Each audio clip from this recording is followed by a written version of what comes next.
This is the Kpopcast, and today we are diving deep into a full review of the hot new show, Kpopped. And we'll offer our reflections, good or bad, on the show. I'm your host, Stephanie, and we are so happy to welcome back to the show, Peter. Oh, what? I'm a guest now? Okay. You've been relegated to guest status. Okay. All right. Well, anyway, Host emeritus. Is that better? Host emeritus. I love that. That's my title. Hey everyone. I'm DJ Peter Lowe, K-pop DJ out of the Bay Area, founder of this podcast. Yeah. Someone asked me, how long have we been doing it? How long has Kpopcast been around again? Like 2016-ish. Yeah, that's what I said. Yeah, almost 10 years. Woo! Yeah. Man. Yep. Well, we've been bringing you the best sounds and ideas for about 10 years, y'all. And in 10 years, I'm not sure we've seen a project like this.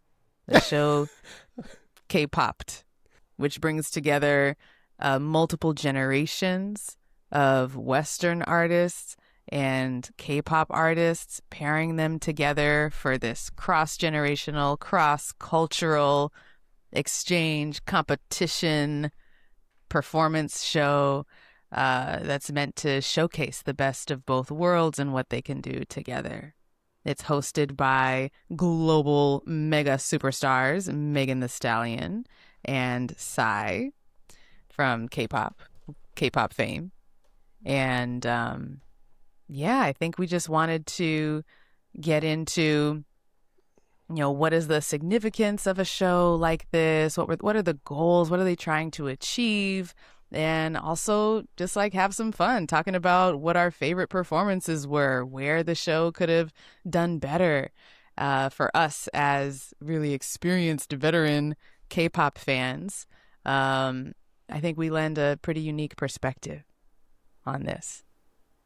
And whether or not it's Daebak, right? The biggest question of all. Yeah. Whether Cool. K-pop is Daebak or not. All right. Well, where would you like to start, Stephanie? I took all my notes. I was really excited to see this show. By the way, I need to give the publicists of the show a hard time. They reached out to us and they were like, "Hey, you want to interview the producers?" And we were like, "Oh, I'd love to see an episode or two first." The producers said "Hey, would you like to?" Yeah, they reached out to us. Yeah, and then we said we would like to see an episode or two first, and then they kind of ghosted us, and they said "Okay, well, it's going to come out soon. We're going to have this press conference event, and then do you want to interview there?" And we're like, "Oh, we still kind of want to see an episode 2 first," and now here we are. And then they ghosted us on an interview. The press conference was also 1:45 a.m. It was which 1:45. I said, There were two worth options. So that was the Korea time, and then there was a East Coast friendly time, I think. But yeah.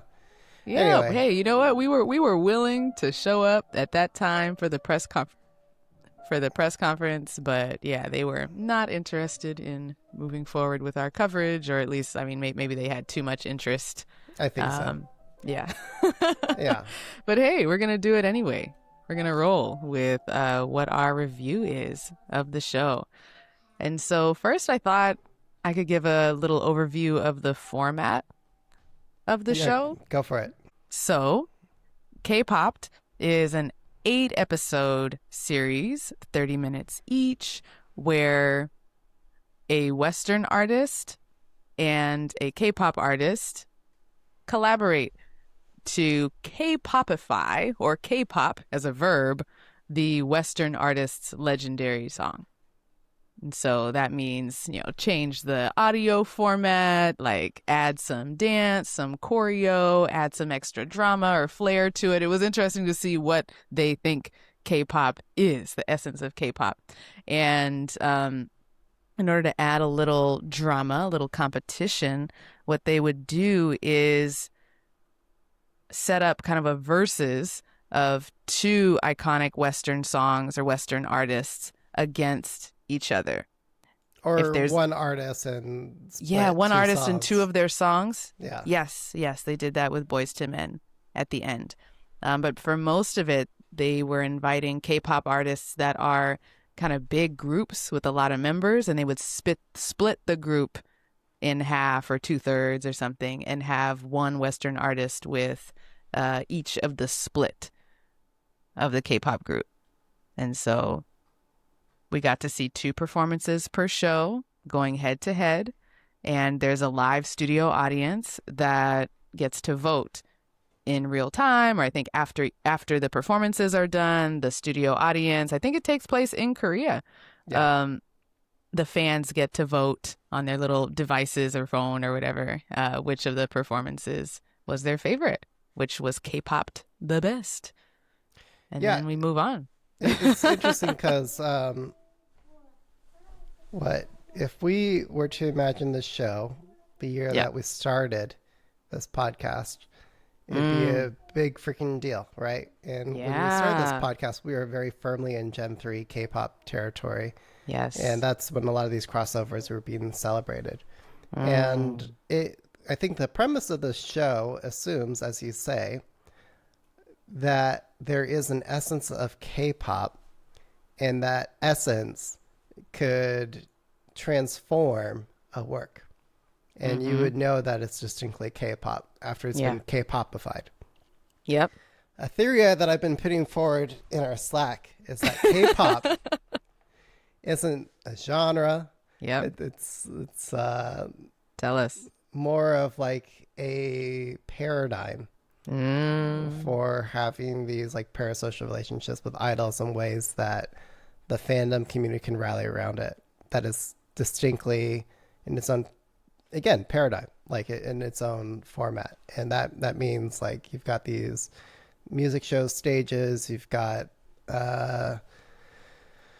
dance covers, ways you can determine your bias, etc.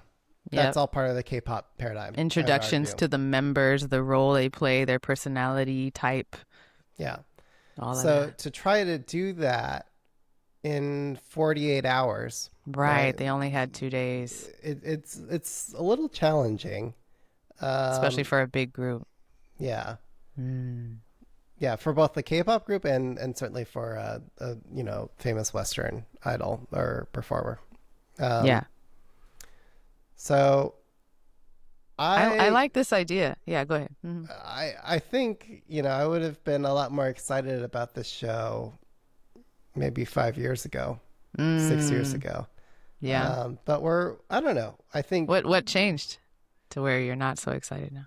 Well, we are in the K-pop Demon Hunters generation. Yeah. And K-pop has become the dominant culture. K-pop is on top of the world. And like I'm in all these different like DJ forums, and people are like, oh man, like K-pop Demon Slayers. I'm like, Demon Hunters. But like, they're like, oh yeah, this K-pop thing is like blowing up. Like all these like middle schoolers really want it. And like, who was it in our Slack just now? Who was it? Rose just said like, oh, she spent a day at a public swimming pool in a very French neighborhood of Montreal, and everyone there is going down to the Saja Boys and Huntrix. And again, K-pop is a dominant culture status now. Yep. And I see it very hard to unpack that status, given like it's penetrated the middle schoolers and high schoolers, and as they get older, it just becomes the thing they look back on and defines generation. So for the show, I think the way this was pitched, you can tell by the way like each of these groups are positioned.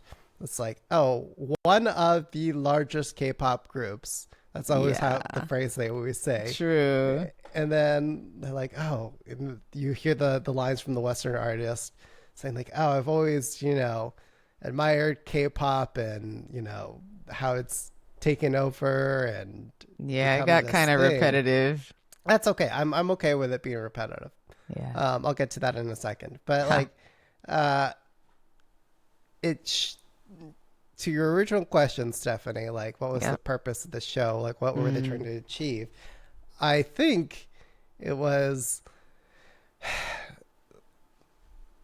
positioned to the Western idols or an artist as like a way to, hey, let's help you break more mainstream. reinvent yourself to a next generation crowd. This K-pop thing is blowing up. Let's make you a big part of this wave in a K-pop-ified version of yourself with K-pop idols. That's probably how it was pitched to the Western idols, with some of the biggest groups in K-pop. Right. And then of which there are 50. Sure. And then for the K-pop idols, it was probably like, hey, we're going to do this big thing. I want to say the show was probably being produced not with Apple TV in mind. It was probably pitched for daytime TV, given the format and the duration. And it was like, hey, let's let you break out into this, mainstream show that's going to reach national U.S. audiences. And you're going to be with the defining acts of a generation, TLC. What? Spice Girls. Yeah. Boyz II Men. Vanilla Megan Ice, the Stallion. Megan the Stallion. Yeah. All of that. All of that. So we have here like direct quote from Jay Kong, executive producer, on what the show's goal is. And he says the goal was twofold. And then I think you're on the money, Peter. He says for younger audiences, and I think he means younger Western American audiences, we want to give them a chance to see the greatness of the Western artists who laid the groundwork for modern pop. Who paved the modern way, pop that one might say. Who paved the way, yes. And for Western fans, it was an opportunity to witness the discipline and artistry of the K-pop system. So I think they had two audiences in mind. One maybe being international Western American younger folks who have not seen a Boyz II Men performance or a Patti LaBelle performance. Like, they don't really know who these folks are, but could be introduced to them through this show. And also for folks who don't know what K-pop is, they could be drawn in by the big Western names and then be introduced. Like the point that was just drilled in, hammered in, was like, wow, K-pop is so disciplined. Whoa, K-pop, they really work hard. They train hard. And so I feel like they accomplished that goal of getting that point across. Yeah, but that was something that stood out to me. I think a lot of the idols or Western artists, when they were commenting on whenever... If it wasn't clear already, Stephanie and I are talking about how the show has like a very scripted set of sequences that just repeat every episode, which I think is fine, by the way. But as a part of that regular sequence in any given episode, there's a moment toward the front where the Western artists will say like, oh, they'll offer their 2 cents on K-pop. And a lot of the times in that segment of the show, they said that the production value has become this thing. But what stood out to me was when Julie from Kiss of Life was speaking with, I'm trying to find her name. Jessica Glynn, the Darling Hold My Hand, Jet 2 meme. Jet 2 Holiday. Yeah. So, like Jess was talking to Kiss of Life, like, oh my gosh, you guys are in a band, and we're like, they said yeah, and she asked like, well, you guys all live together? She's like, yeah, we all live in this dorm, and we all train together, and we go through this thing, and Julie, like, as a Westerner in the K-pop system, was putting it to her in very plain terms, like, yeah, it's a system, is what she said.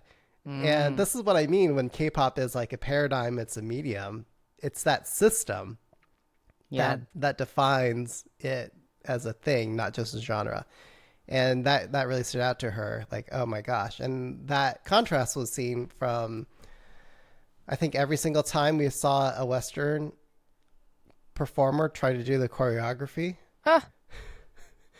And then like all the K-pop idols could do the choreography really quickly. Maybe they were training. Maybe they had more than 40 hours to learn the choreography. Yeah, I think they did. Yeah. That's probably what happened.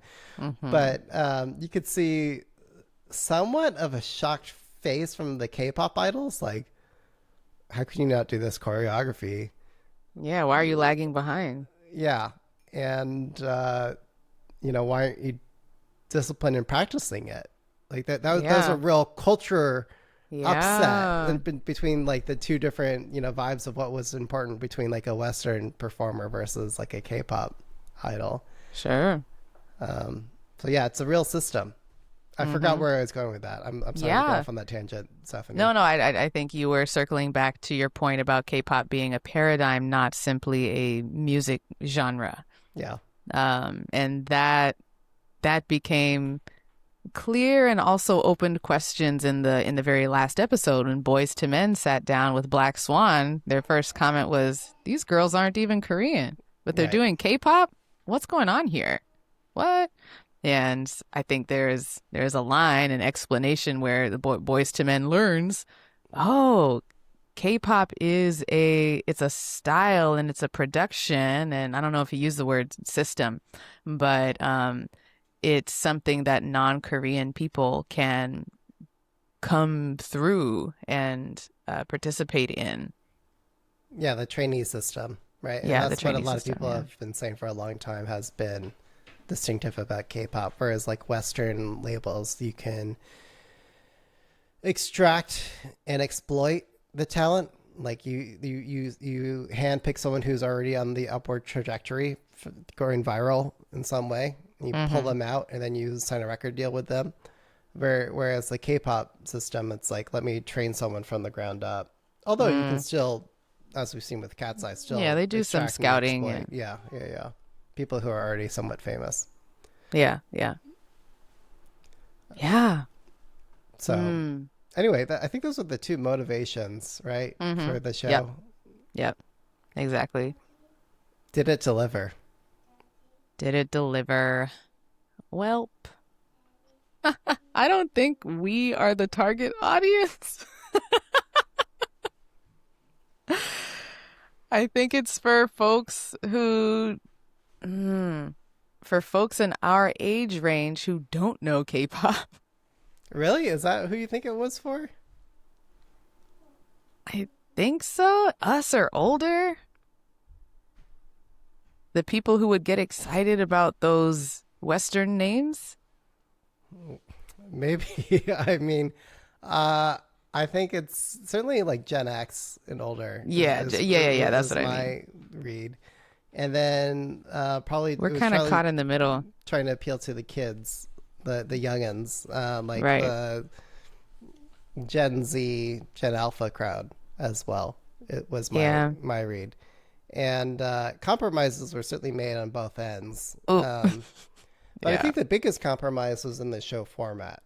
There's only so much ground you can cover. And it was like optimizing for a style of like broadcast television. Like I don't think it was designed for a streaming platform, which maybe you can have like more of a like a competition show. Or something that builds on itself from episode. This, it's like, let's just start over each time. Yes, and there was a lack of continuity. I started to compare it in my mind to other survival competition shows that really grabbed my attention or held it longer. And I do think this one suffered from completely starting over every episode. We didn't get to see a longer term relationship building between the artists, longer term competition. There's no rematch. There's no real like story development over time. You really just have the 30 minutes with these artists and then they're gone. Yeah, but again, that's what I was trying to optimize for. Like it's as if like you're watching it's not for it's not like, bingeable, right? And I don't think that's what it was trying to be. Like, I think it was trying to be something that you can watch on TV. You can catch any one episode out of order, and you would have enjoyed it, like as a standalone package sort of thing. And then it has like all these names sprinkled throughout, Psy, Megan Stallion, every episode, even though all those Megan Stallion, Psy inserts were probably all filmed at once in a remote location. And so, like, I think if we were in that era of television, this show would probably work better. I think so too. But that's not as... We're in the Demon Hunters era. Yeah. The thing that worked with Demon Hunters, sorry to keep bringing it back to Demon Hunters, please. is that like it worked for core K-pop fans. It worked for the uninitiated, you know, people not in K-pop. And young and old crowds as well. And it was very like kid friendly. Hit it out of the park. Still something that 50-year-old dudes could watch. So I think this, like, it just made too many compromises on all fronts, and that would work in the days of early 2000s TV, but I don't think where we're K-pop there. was super novel. Yeah. And this might be people's actual first encounter with K-pop. Like, if this came out in 2012, yeah, I think it would do really well. Yeah. People I were think it would do consuming well. TV more back in those days, too. And the K-pop fans would carry. They would religiously watch this show because there would be so few opportunities in the Western TV landscape to support K-pop. So it would have a loyal following. Here, we have a lot of options.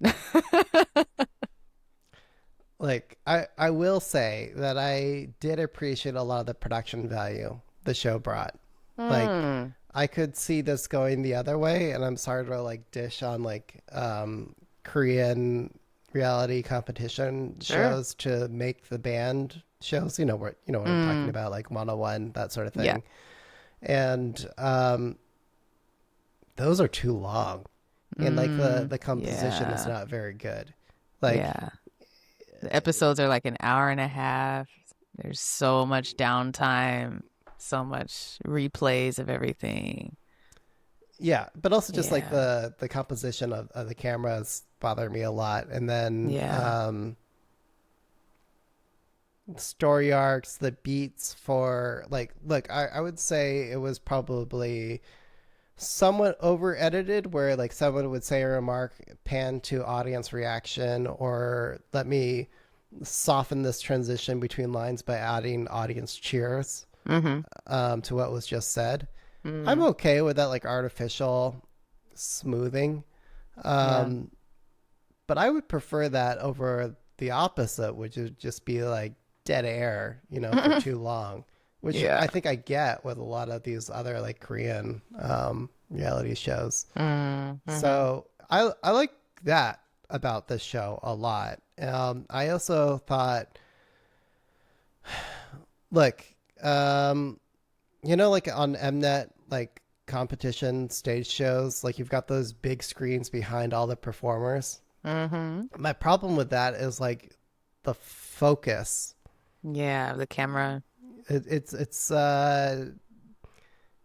you're trying to capture too much of the stage in the background, and then that doesn't provide enough of a contrast for your main subject.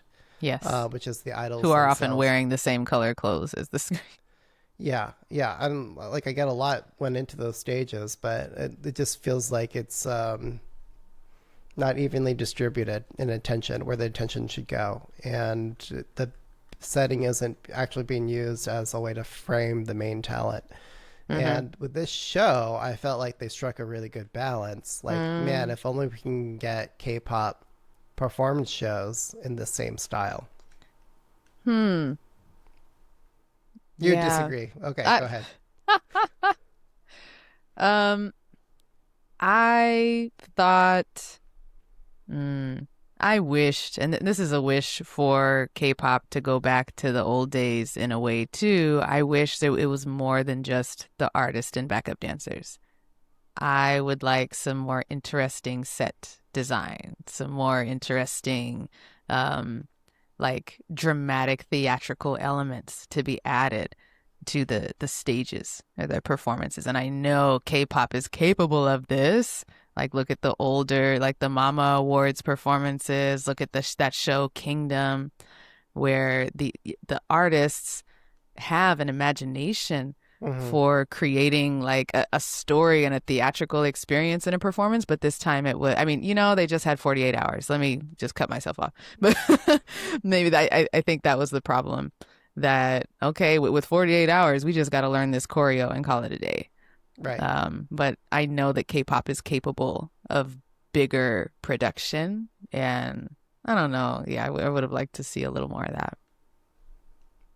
Yeah, I agree that would be better, but I think it's just the composition that I prefer and like the shooting style. But I would agree that yes, like a more theatrical stage would be add to the overall production value.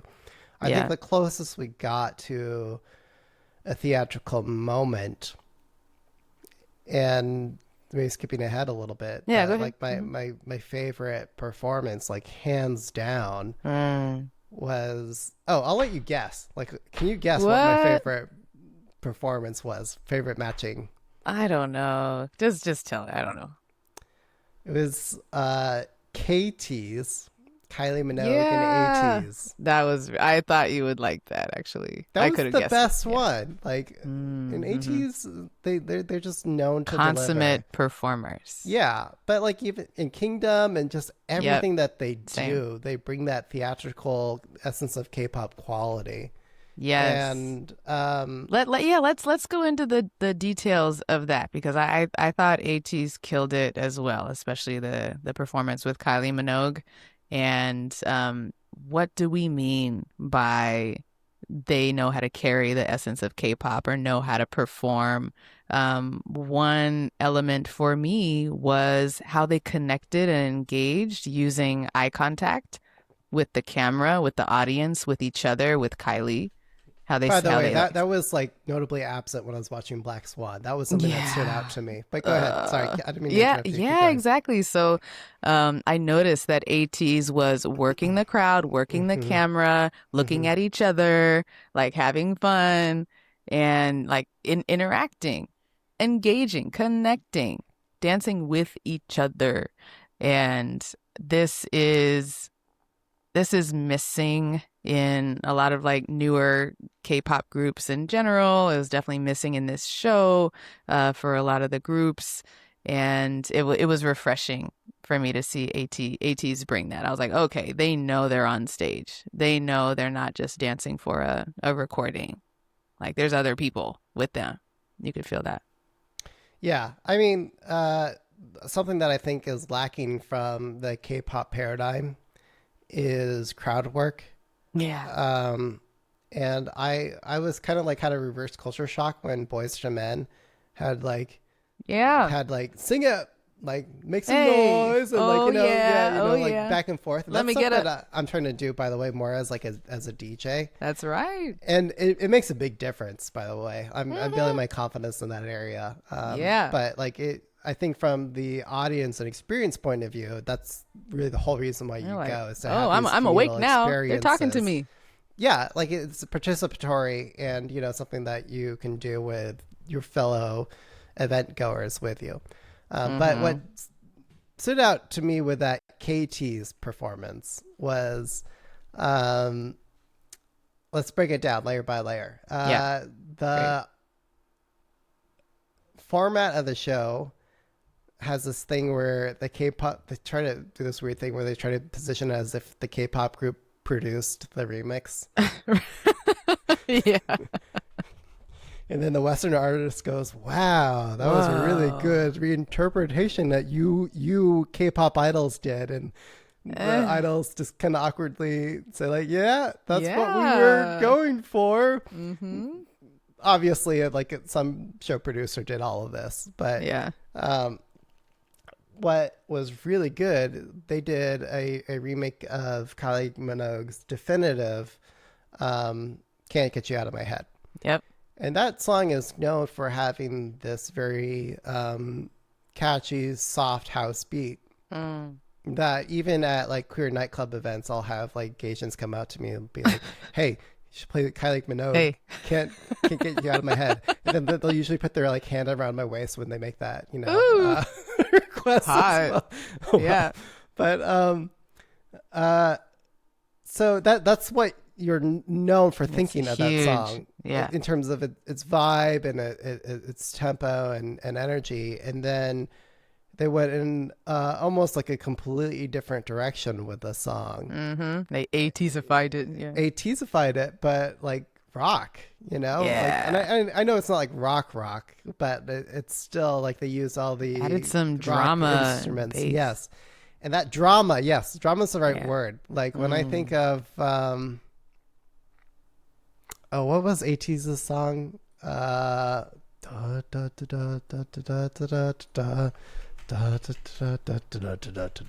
was the name of that song? Wonderland. Yeah. Oh, Wonderland. Yeah. ATEEZ's Wonderland, like in Kingdom. Yeah. They reimagined that song to, they're like, The it's in the classical, same key of this other classical song. Let's incorporate that in. And that was a way to like reinterpret their own song. I thought they did that in that same episodic, dramatic fashion. Yes. Can't you get you out of my head? It's like, well, house music is known for having this very like 4-on-the-floor, right? It's the steady beat. And like for the remix to take it, like, no, we're going to kill that completely. We're just going to play long power chords, like let that single chord ring out for like 2 or 4 measures. Like, it really disrupts what you think of Can't Get You Out of My Head for. So on that layer, it was very good. Yes. The other layer was like the visual dynamic of having a solo female diva with these hunky men around her. That's the best. Oh, you know?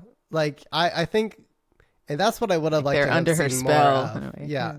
But like it felt like in terms of visually dynamic elements, it's good to have, I think, some difference. Yeah. and I think having a female icon juxtaposed with male performance does better than having a male Western soloist with female co-performers. I don't know why that is, but like, maybe it's just that like, women are so often objectified, like in like so many like rap videos, like, you'll have females on stage, but they're more like, women as dressing. props or Yeah. Exactly. So, so seeing Kylie Minogue, this gay icon in herself with like ATEEZ around them went so well together. Visually. And then the other thing, the question I kept asking myself for each of these different performances was, more often than not, the Western Idol would start their own song singing the first verse. Yeah. And then you're waiting for when the K-pop when idol are they is going to coming? sing the next verse. And how well they deliver that next verse in a way that really feels like they command the stage. And my problem, especially... That it doesn't feel like a drop in energy and talent. Yeah, energy and talent, but more than that, soul.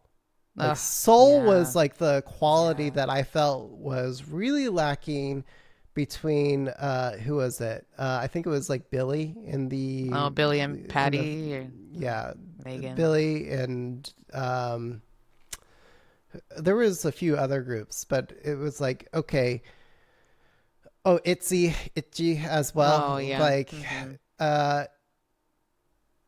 there's the K-pop style of singing where you can't, in the mix, you can't hear each individual voice as well because they're all kind of like stacked on top of each other. So it becomes this like soft blend of all the different idol voices. So with that, you kind of lose the lower end, I find more often than not, of the voices. And so when you had this Western performer singing more of the soul, I mean, especially with like Patti LaBelle, I mean, come on. Like, you know, Come she on. really Yeah. anchored the lower end. And then you had the soft, very high, almost computer manufactured voice come on next. It felt like you lost all the soul, all the essence immediately. And then at what Yeah. point does the K-pop idol feel like they have equal weight on the stage? That was a question I kept asking myself. Is this Western idol featuring Mm-hmm. K-pop talent, Mm-hmm. or is it something that they produce together? And Mm. Kylie Minogue, KT's, ATEEZ together, that felt the closest out of all of them, where they were kind of like on equal weight of like commanding the stage. And the Yeah. voices, their lower tones like really came through. I would say even more than the J-pop group, like Yeah. JOY. JO1. What? Yeah. Yeah. And JO1. so AT's just killed it in that respect. And I was upset that the J Balvin song, Mm. quote unquote, won that episode. Yeah.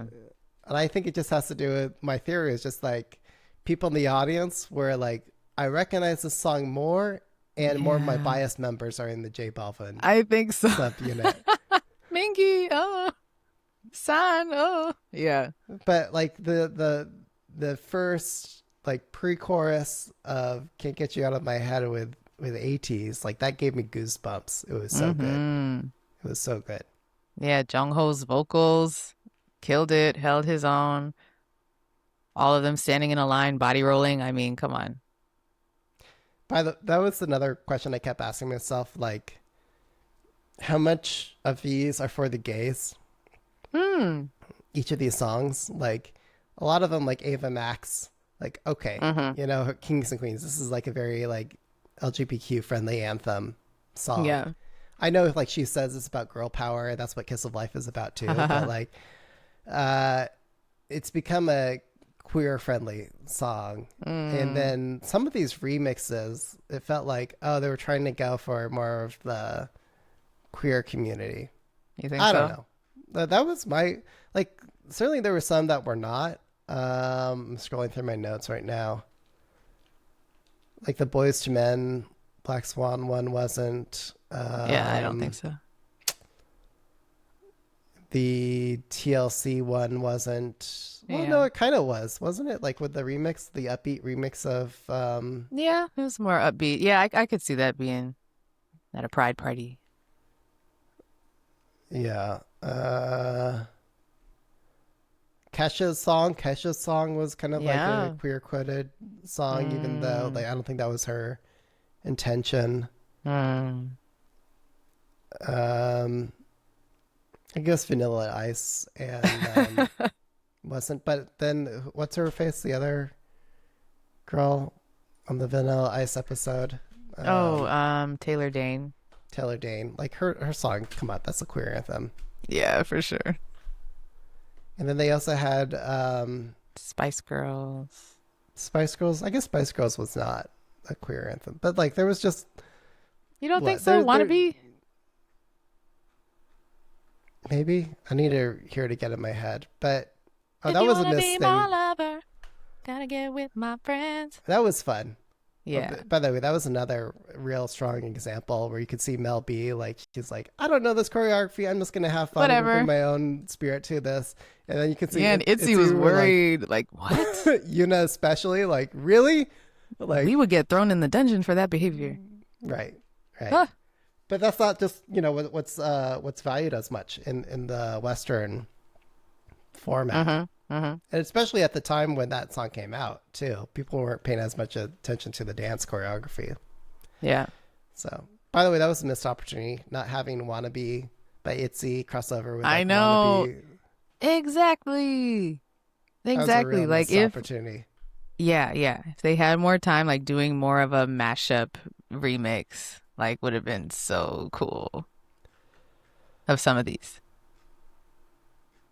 Yeah. Yeah, you spoke about the dance choreography and the intricate formations and stuff. I noticed by the like third or fourth episode that um in watching the collaboration stages between the Western artist and the K-pop artist, I noticed my brain and my gaze like shifting to, am I watching a K-pop thing or am I watching a Western thing? Hmm. I think I noticed something, that maybe when the Western artist is on the stage, there's fewer cuts. There's longer shots of just the one Western artist, or they're not like looking at all these different angles and different people and looking at who your bias is and looking at, like, I realized that watching, and then when the K-pop artist comes back on at the end, then I felt my brain and my gaze shifting to, oh, I'm watching a K-pop performance again. Get ready for more cuts. Get ready for more moving people in front of the screen. So I just like noticed myself adjusting and how different that is.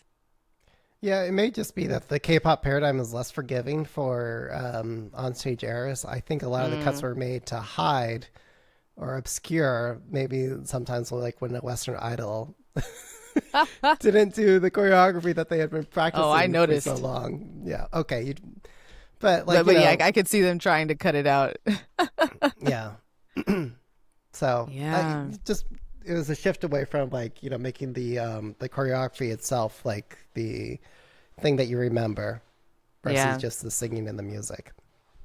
Yeah, what did you think of having the K-pop artists perform their hit as the credits are rolling at the end? I didn't love that. I thought it was fine. Like, look, Yeah. again, the pitch to the K-pop idols was probably, let's help you sell yourselves to a Western crowd. And so they end with, you've seen me in this like somewhat like trainee mode collaborating with this Western idol. Let me show you why I'm a pro. And Yeah, but shouldn't that go first? maybe. I think it was good. So as they'll be a taken more fade out seriously? with the credits. Like if Yeah, you like really- if having you it like go with the credits is like I thought it was relegating fine. the. Yeah. No, I like if I was making the editing decision, that's probably where I'd put it. Wow. Because for K-pop idol or K-pop fans who are already kind of familiar with it, and then for people who like it, they'll stick around through the end if they like it. And I, as a K-pop fan, am coming to this show like what, and I think I mentioned this on the previous episode with Michaela PD. As a K-pop fan, one of my goals for coming to this show is to see the Western artist or the Western people react to the K-pop performance and be surprised and impressed and appreciate it. so you're Like, seeking to validate your feelings that K-pop is a yes, superior. that's why Okay. I'm here. I want to see the react. I want to This see wasn't the show someone for like that. Yeah, it wasn't. Yeah, we didn't get to see that much of the Western artist like consuming and reacting and appreciating like what the K-pop people do, their bread and butter. It was kind of like, yeah, they saw the K-pop artists, yeah, dancing, but like not really on their strong suit, doing like what they do. They saw the K-pop artists like struggling to do a Western song. I don't know. Struggling to harmonize. Like, oh my God. Ooh, BlackSwan. embarrassing. Like, we never harmonized before. I'm like, What? oh my God. Yeah, we're missing our lead singer. I'm like, that's real though. That's the state of K-pop today. A lot of these Is groups that wouldn't K-pop know or how to. is that just that group? Like, Yeah, I don't know. I think SM groups could probably do it. But yeah, I would have loved to have seen EXO with Boyz II oh Men. gosh. That would have been really fun. Yeah. We were talking about that in the Slack. Like, what if some like Gen 2 or early Gen 3 artists could be here? Like, there would just be a little more mutual understanding, like culturally and performance veteran experience status with some of the older K-pop artists. But Did you have a favorite crossover collab? I have a favorite crossover. Um, hmm. I was a fan of the Kylie Minogue and ATEEZ performance, and I was actually a fan of the Boyz II Men Motown Philly performance. Um, you know, with the caveat of the lack of like eye contact, crowd work from like Fatou and some other members, but I thought Boyz II Men looked like they're having so much fun. They jumped in, they're moving across this, they're doing a lot of choreo. They are singing at their top level at this like faster tempo. I had a lot of fun watching that, listening to that, and felt like, okay, this is an example of something that was K-popified. Yeah. Because like the original song is pretty upbeat, but I was like, this is K-pop style though. That was a good one. I think that like of all the songs, that one was pretty good. Was there a Western artist that you thought like understood the assignment the most? I mean, yeah, but Boyz II Men in that performance, I think, understood the assignment. I mean, I think Megan like gave it an earnest shot as well. Yeah. You could tell she's excited to be there. She's trying to do the steps. She's trying to like challenge herself. I think Megan, like, as we've joked before, you know, she's been featured in more K-pop songs than other K-pop idols. She is part of K-pop now. Yeah, she's part of it. Yeah. What about you? Yeah, I'm going back to my girl Kylie. Kylie, yeah. Mm-hmm. Boy George, I think, you know, he was... Oh, yeah, Boy George. Shout out to Boy George for learning a couple Korean phrases, and his pronunciation was not bad. To, like, sing it on stage within 48 hours. But Good that was job. the right thing to do, right? Like, if you're trying to get K-pop Korean fans, reintroduce yourself to this new generation, it's stuff like that that's going to win you... Oh, you know, yeah. a lot of good favor. It's a great way to show a little respect. Now, going in the opposite direction. Uh-oh. Who do you think did not understand the assignment on the Western performer? And I mean, you know, all those clips are going around about J Balvin on social media. Which clips? Clips of him being disengaged and kind of rude in the practice room with ATEEZ. I was watching that episode and it didn't seem like he was rude. It was just more like he didn't know what to do because he wasn't used to practicing so much for the choreography, and he didn't think that that was actually an important part. So just like it just went over his head, you know? He just didn't understand. Yeah. Didn't even know that was something you were supposed to care about. Yeah, you could be right. I think that clip circulating around was edited to make it look like really bad. And also people are commenting knowing like context about him, like his reputation as a person to collaborate with is pretty bad. From what I say, that he's just like disrespectful to other folks he works with. And so people are possibly projecting that on to this situation. And yeah, it's hard to tell like how much of it is he just didn't know, went over his head, versus he's like, I'm too cool for this. I don't have to do this. I don't really feel like it. It's hard to know without being there.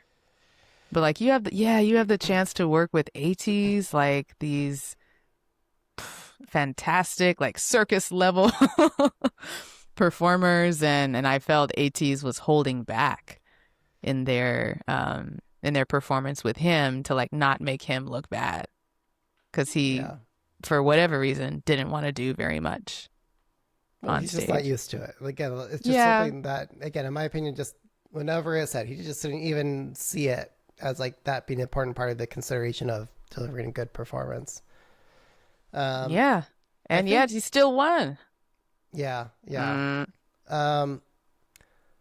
don't know. I think maybe Ava Max, Kesha, or Vanilla Kesha. Ice were the ones who were like the most disinterested. Vanilla Ice seemed to have Vanilla started Ice, off yeah. going into it with like the best of intentions, like oh my, my girls, my daughters are into this K-pop thing. They're the ones who convinced me to do this. I wanted to give it a try, and then no, guys, you have to do the dance my way like this. Let me change it up. I have mixed feelings about that. I think he has the right to like teach them the correct way that he came up with. And and it came off like a little awkward, and the way he delivers it is not the kindest. Like for an older white man to be like talking down so sternly to these younger Asian women is like not a great look. Yeah. But yeah, I think he as the artist does have a right to, like, this is the point dance. Right. Yeah, it's the point dance of the song. Yeah. And point dance, that's a really useful K-pop terminology and framing for how it was back then. And it's so funny because I was watching that episode, Stephanie, and I'm taking notes. And let's see, I wrote, I would have liked to have seen the 80s like choreography where you kind of step to the left and bounce and step to the right, bounce in K-pop. And I was like, oh, that style that was really popular in like the 90s, for 90s hip hop, like, or pop, like I would have liked to have seen, because that's the style of dancing that we just haven't seen in a long time. And then as soon as I wrote that, then the next scene happens where he's telling them to do that. Yes. Like, even though I wrote that in my own notes, like, it feels different hearing him tell the girls to like, no, guys, I know this wasn't in the choreography, but you have to do this thing. It just landed differently. Yes, I agree. I thought their performance was pretty good, and because he brought a certain like level of high energy, a certain standard. I didn't know he was such like a stickler for stage performance, but okay. Well, that's what you need, right? And I think you saw that for the different performers in their own different ways. Like, I think the other interesting thing, looking across the spectrum of all the Western performers, was what mattered to each of them. Yeah, it was different things, right? Yes. For Darling Hold My Hand, I'm forgetting her name. Her name is Jess Glynn. Jess Glynn, yeah. Like for her, harmonizing and singing mattered a lot more than anything to do with the choreography. Oh yeah. And by the way, like if you're gonna make last minute changes from a show perspective, I kind of preferred the changes in song and the improvisation that they had, and like, oh, let's change this part of the song to be in this way. Yeah, like that for me was more fun than watching like, okay, now we're gonna do a walk forward. Now we're gonna pump that. I don't know. Okay. Like those changes in the choreography mattered a lot less in the end than the actual singing, as far as the show was concerned. Yeah. What were some moments of like interaction between the artists that felt like touching or heartwarming? I think there were a few of those. Not enough. But there was one moment, I think, where Taylor Dane was like, hey, y'all, feel free to touch me, pull me. I like that, too. I'm not a... Get in character, right? Like, you get in character to be on stage, and let's act hand like this up together. We know each other, and like, bring more don't be afraid. Value. Yeah. And so doing that stuff, I think, really helped. Yeah, that was she felt very, like, warm, friendly, encouraging.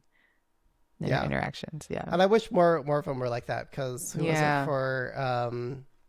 Was it Natty from Kiss of Life? You could see her outshining in her own dance, but she was like by herself and not with other people. That would have been more fun to be collaborative. But like certainly my girl Kylie, again, I just keep going back to Kylie and ATEEZ. Like Kylie, you could tell just right from the get-go, she understood the assignment. She was like, let's come up with a name together, guys. Like, let me like say these Korean phrases like from the very beginning, and like teach me this, show me that. And I wanted like a t-shirt, Stephanie, of when they went to, they did the flower dance, and then there was like ATEEZ around Kylie. Like I want a t-shirt of just that picture of that flower dance. So I think they were really in it together. That was a nice moment. And then certainly Boy George and just everything that he was doing and just trying to embrace the culture and be really friendly and outgoing, with the girls. And that was so sweet. It wasn't so much of a chemistry thing, but something that I really liked was seeing Patti LaBelle on the same stage in that first episode where you have a real generational shift. These are like her grandkids. Yeah. Oh, right. If possibly great grandkids. Yeah. Trying to stop myself from going there, but she's like 80, right? Yeah. So it was something that I liked having them on the same stage together. It was really cute. There's this moment where, Patty's in the center and they're kind of like giving her space and like honoring her. And she's like, come on, girls, sing it, girls. Let's go. So she was encouraging to them as well, which was sweet. Yeah. I mean, obviously, her physicality isn't there and doing all this crazy she's stuff. not doing all the she ain't doing all that. I just want to see more of that in entertainment, like even if we have to like hold our hands of like our elders to the stage, but having them on the same stage, like I don't know, that's something that we could just use more of as a culture. Yeah. One member of Billy was moved to tears by Patty's voice in the practice session. Saying, it was so good. She's so legendary, and just hearing her voice in person is like, that's how you're supposed to react. And so I had that, like as I said, I as a K-pop fan am here to see American artists like blown away by K-pop. I'm also here to see the K-pop artists blown away by the Western artists, especially like from a Black K-pop fan perspective.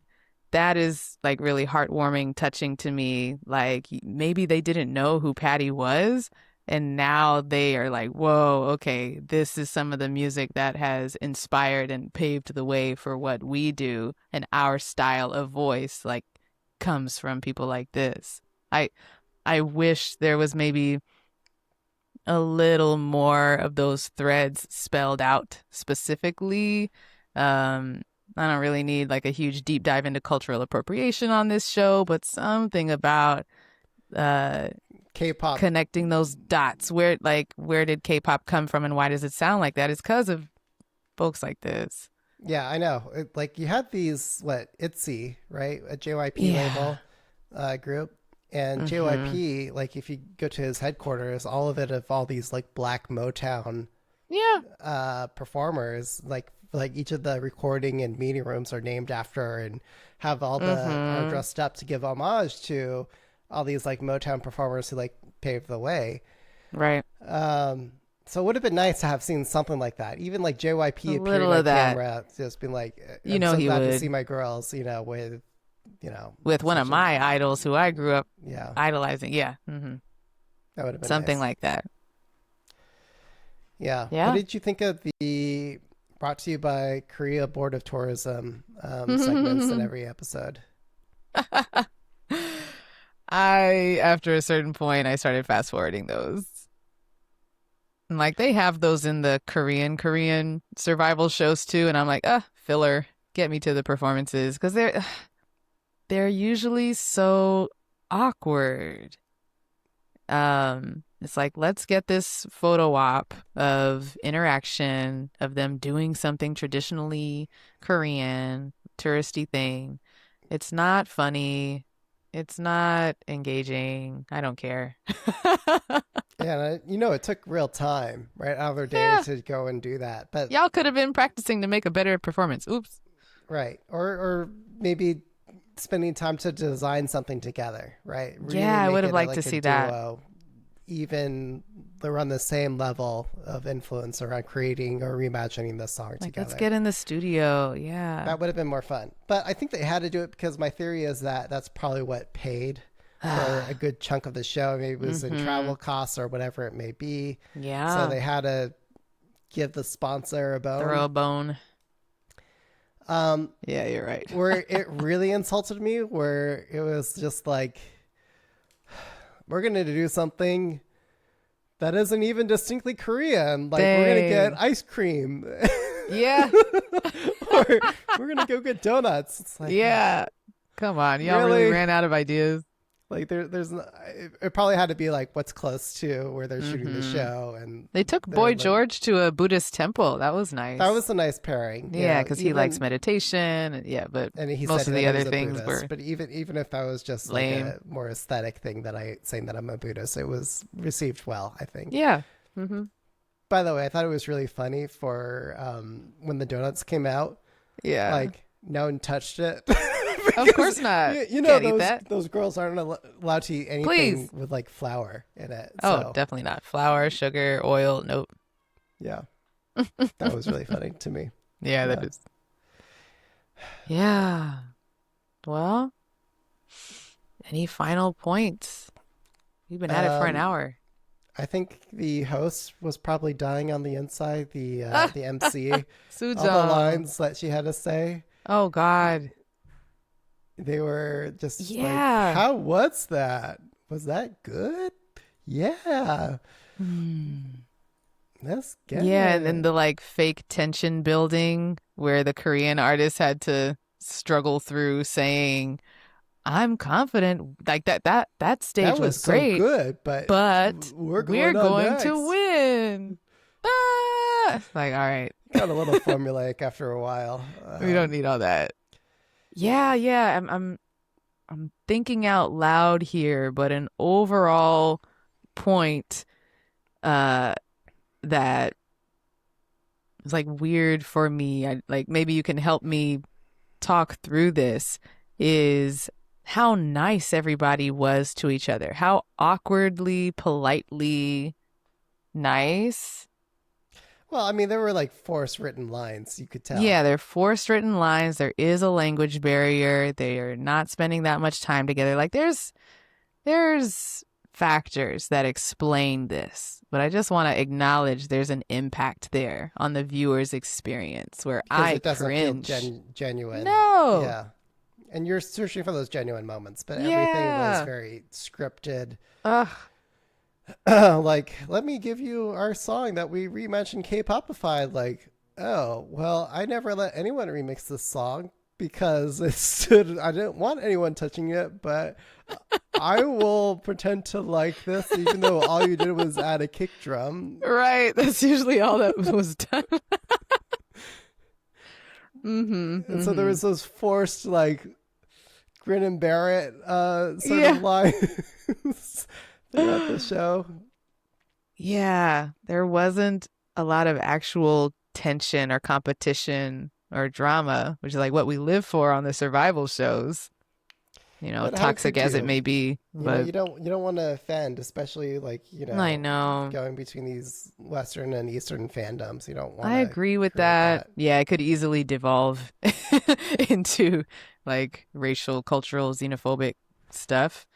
So you're right about that, and I just want to acknowledge the trade-off. Like we miss something when contestants in the show don't feel like they can have like banter with each other. Like the one piece of banter I remember was ATEEZ after the maybe after the Kylie performance or after the J Balvin performance, the members of ATEEZ were sarcastically teasing each other from the stage and from the VIP booth. And I was like, that's what I'm missing.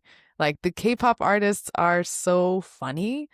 Like when they're on their other shows, when they're in their element, like they could be more the little tongue-in-cheek, genuine joking with each other. Like that's what we live for. And that is like totally missing. Yeah. The trash talk is better when it's in team. Yeah. With it, people you already know, like, there's love there, there's some trust there, and you can just like go for it. Yeah. So I could have used a little more of that. And maybe even the American artists, if they know each other, I think they could be a little more playful and banter with each other, but they were very polite. Well, they had to be. I mean, they're only there for a short period of time. Yeah. And it's just like, I guess I'm saying I wish it were a different show. I think what the show was going for was let me name drop as many impressive idols performers as possible to build credibility for the show. Yeah. And that's why you had STAYC and Megan Thee Stallion being the MCs to be that ongoing carrying weight in between, and then in later episodes I thought they would be more involved. I guess they were in the back. No, like it they're too busy. Like Megan did her one episode, and then she had a couple shots with STAYC for that one scene that was awkwardly dropped in on what episode was it? Like I think. It was in the middle. Yeah, it was episode 7. Yeah, that they started it off, and then STAYC had to say like, "How was that? Like now vote for orange and blue or orange and or gold and purple." But I like the but he didn't watch any of them. Contrast. Yeah, he made no specific commentary on any of the performances. He was that was probably recorded before the other parts were done. So yeah. I was hoping to see more of STAYC and Megan's like real time, authentic reactions or commentary. Like I like their personalities. I want to hear from them, but they were not really there. Yeah. But that would have been a much more expensive show to produce if you had all their time across multiple episodes, across multiple production things. Yeah, that's true. And that's probably why it didn't happen. But they still wanted to capitalize on having the name notoriety of these hosts throughout. Yeah, you can definitely see the budget constraints. By the way, if you looked at Megan's outfit, it's the same outfit that she wore on the same day she shot Twice the Strategy. Oh, it was way back then. Yeah. Yeah, I did recognize that outfit with her pigtails. Wow.